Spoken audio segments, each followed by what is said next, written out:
Okay, as I said in the last video, I was escorted into JRMC by the police officer.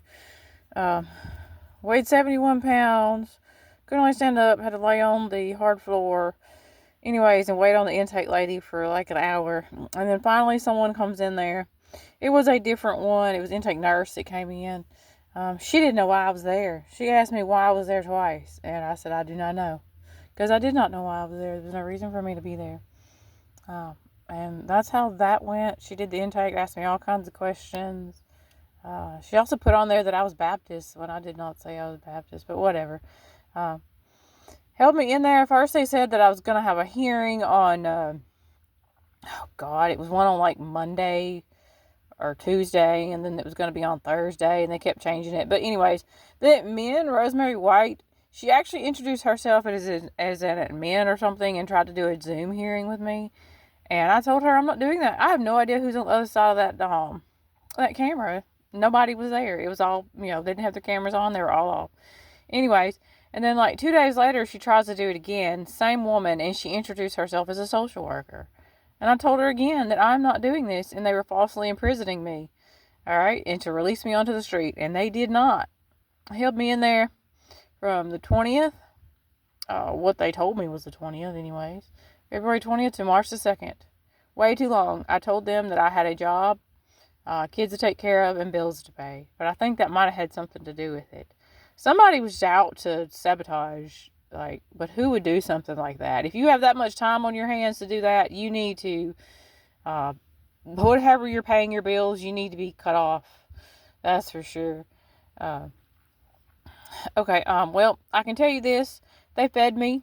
And I knew they weren't going to let me die, even though there were so many civil rights violations in there. So many. You can't hold people like that at all. And then I went to every talk therapy there was, and they didn't have as many as what was on the schedule. But that's fine. I went to every one. There was 2 or 3 that I was in there by myself. All right. Then after like a week, they said that I was refusing treatment. So I wasn't getting out. So how was that? Okay. I didn't go in on any medications. I don't take any mental health medications at all. Okay. Dr. Curie gave me diflobanac. That is a non-narcotic anti-inflammatory. It's close to darn aspirin or something over the counter, and that's it. I take it when I need it. He gives it to me for my feet. He gave it to me for my knee too, because I hurt my knee back in when was it? September? No, before September. Could have been August of last year. Anyways, they tried forcing medication on me, and I actually wrote those 2 down on a piece of paper. And told me they were anti-anxiety medicine, and they would help me sleep. If anybody knows me, I'm a very sleepy person. The last thing I need is sleeping medication of any type, okay? And that's another clue that something was very, very off. There they are right there. And so I told her this and did not take them.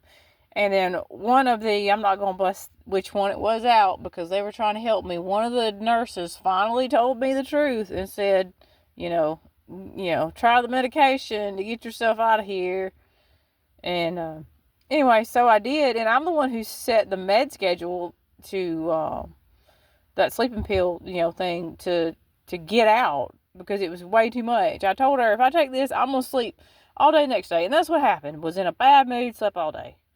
So gradually I got her to reduce it, and I did that schedule and set it. I'm not saying anything bad about her about that. Just note that because, that's listening to the patient, which she should have been doing in the first place. I'm not a doctor, but I know myself like that better. They should listen to it and take it into consideration. There was definitely a racial thing going on here, but I really don't care. I was just wanting to get out of there. Like I said, they didn't do everything they were supposed to, but, they didn't bring me soap and everything to take a shower with for the first 3 days. Took my tampons from me for no reason during the middle of my period, which, why? Anyways, like I said, they had so many civil rights violations going on, it's ridiculous. But they did give me a place to sleep, and, it was clean, and I could take a shower, and they gave me plenty of food and stuff to drink. And like I said, I met a lot of people in there, and I have their phone numbers. I have to give them a call eventually. Oh, they were trying to trick me into taking a drug test, and I knew it. I've got to add that. That's the last thing I need to add. I mean, I can talk more. I'll make another one, but I want to end this video because it's getting past 5 minutes.